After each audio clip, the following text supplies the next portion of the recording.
I love the game, but I know love hurts too, and boxing sure do. That pot of good stew that Grandma made, he got hit with one punch, it was over. It's definitely a challenge that Pacquiao gonna have to deal with. Before you do that, take your glasses off. Now go. Matter of fact, I know it's going down. But you rarely see Floyd Mayweather and Bernard Hopkins get hit, knocked out, over. The grandma pot of stew. You gotta throw everything in that stew. I don't eat stew. I don't want to hear about stew. Well, that's your problem. Stew. That's your problem. Oh, y'all are too much. Our next guest is a boxing legend with 55 wins and 32 knockouts during his career. At the age of 46, he became the oldest boxer ever to win a world title and is still an active fighter at age 50, making 50 look good. I don't know what you're eating or drinking, but seriously, you need to share those secrets. We welcome to the desk Bernard Hopkins. Thanks so much for being with us. Thanks for being here. Good to see you, bro. All right, so as we just saw, the last time you were on the show was in Vegas. Yes. Manny. Floyd Mayweather. Mm-hmm. And you picked it. You picked it accurately. Do you want to see a rematch? No. Why not? It won't be anything different than what we seen last time. Mayweather is just really an offensive fighter that understands that no matter who's in front of him of this era, he's going to make them look like they average because he has that high IQ. And Stephen A. and the boxing world who analyze the sweet science understands that no one in this generation is going to beat Floyd Mayweather, especially if they're 10 plus years younger. They just don't have it here. Okay. And that's a big key at this stage of Floyd's life and experience will always beat youth in a way of a guy like Floyd Mayweather, far as himself. Can I ask one question before you go? Go ahead, man. Mr. Hopkins, do you believe that Manny Pacquiao tore his rotator cuff before the fight started, 3 weeks before the fight? I believe, first of all, no. I believe he tore his rotator cuff in the fight. I believe. So did you call him last night? I did not. Yes, you did. You had him on I radio. swear. Yes, you I did. I like to finish like 5 seconds, but normally, I don't talk and answer questions in 5 seconds, but I'll try. Throwing those wide punches that early in the fight, when your muscles haven't really got warmed up. Oh, please. It's like getting a Charlie horse. It's like trying to run. It's like trying to go outside and don't stretch and you run. You're always told, get warmed up before you start throwing haymakers. So Manny didn't warm up in his dressing room? He didn't warm up to throw those type punches the way he was throwing it at that particular time. And I think he got injured in that early quarter rounds of the fight. About fourth. I say third. After the little barrage. I say a little third. Everybody got excited. But in his mind, Stu, he said, wait a minute. Stu?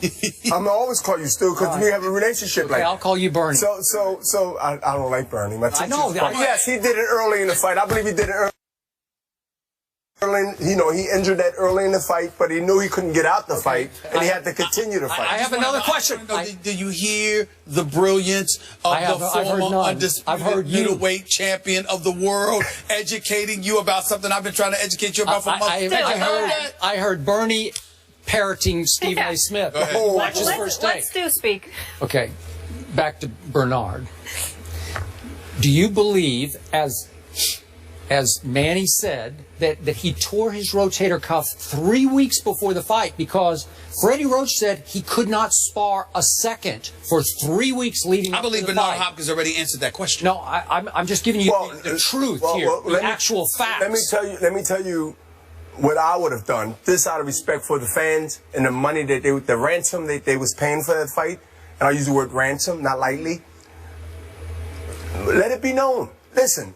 When you do big shows, they got a thing called insurance policy that covers any expenses for any big show that somehow from the act of God, that's one provision in that insurance policy, act of God, right? Yep. All right? Or anything else after that.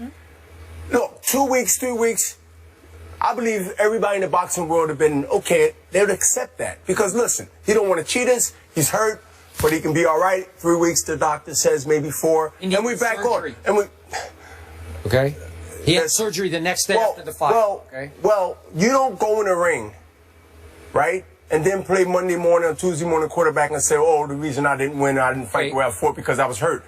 Everybody knows that if you care about your fighter, and I love Freddie. Freddie worked with me. I got a lot of respect for him. But did you put the money in front of... Sure. He's afraid he's going to lose the biggest payday of his life. And your health in front of all these things. To me... How do you explain that you can always go back and do it again. You can always go back and fight 3 months from now, 4 months from now. 6 months. Okay, how do you explain that he asked for a cortisone shot the night of the fight? Before the fight, he needed a cortisone shot. That's pretty serious to get a cortisone shot. No? I just got a cortisone shot, as you told America last week. I said it before. I said it like a month ago on the air. I had no torn rotator cuff. It was a little sore. I was hurting. I took the first cortisone shot of my life. Yeah. Okay. It was a little strain. I took the cortisone shot. I feel fine. My point to you is it didn't have to be a tear in order for him to get a cortisone shot. I agree. So that goes out the window because I just had one, a few weeks ago. But I think, Stephen, the most important thing, I don't think it would have worked. But hurt or not hurt, he wouldn't be Floyd Mayweather that day. I mean, that's to me, that's the bottom line. Let me say this to you. Let's move on because we don't need to revisit this anymore. Yes, we do. Floyd has retired. Manny Pacquiao had his chance. He blew it. He didn't get it done. And that is that. I'm sure he's going to be okay. And the pound for pound numbers. Because, see, Skip Bayless, you might not know this, but Triple G, Gennady Golovkin, the one with 33 wins, 0 losses, 33 knockouts. You understand? This brother's the real deal. Yeah. Got a fight coming up this weekend. And they're telling us that some dude named David Lemieux. I mean, that's the way it is. Yeah, David Lemieux from Montreal. From Montreal. From David Lemieux from Montreal. Big puncher, though. He's a big puncher. He's got more than 80% of his knockouts, but he's got 2 losses. And I go to my early on in his career. I go to my man Money Mayweather, and what he said. In David Lemieux's case, let's say he was talking about David Lemieux because he hasn't, but let's say he was, hypothetically. He'd say, there's 2 ways to beat him. There's no way to beat me.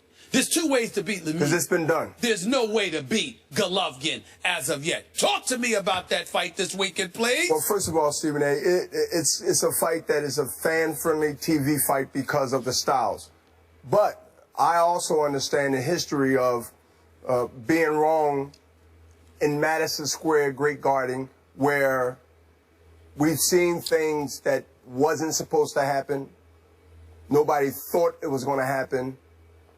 And even though David Lemieux and Triple G is not Bernard Hopkins, but I always go back to history, normally repeats himself, whether it's 15, in this case it's 14 plus years later, 2001, 9/11, when you beat 14-1 underdog. You beat Trinidad. What I'm saying is this, and again, Felix Trinidad, you beat yes, Felix Tito Trinidad, the great Felix, undefeated. Stopped him in LA. I had about 3 or 2 losses to my memory, and I was coming in as a guy that lost also.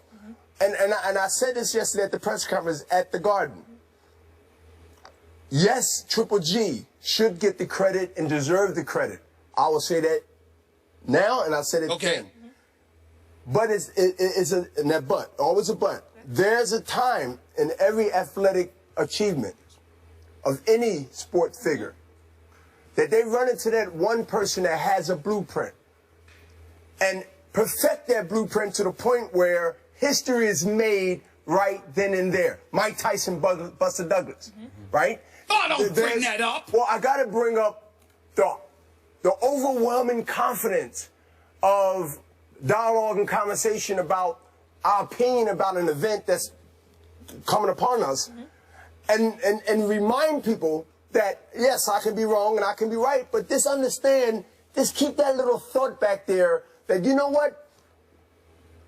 Do Lemieux have credibility to be the guy that do that? All right. Is Triple G looking at this guy saying, hey, wait a minute, I'm undefeated, I'm knocking everybody out, and what's going to be different than the last fight? We run out of time.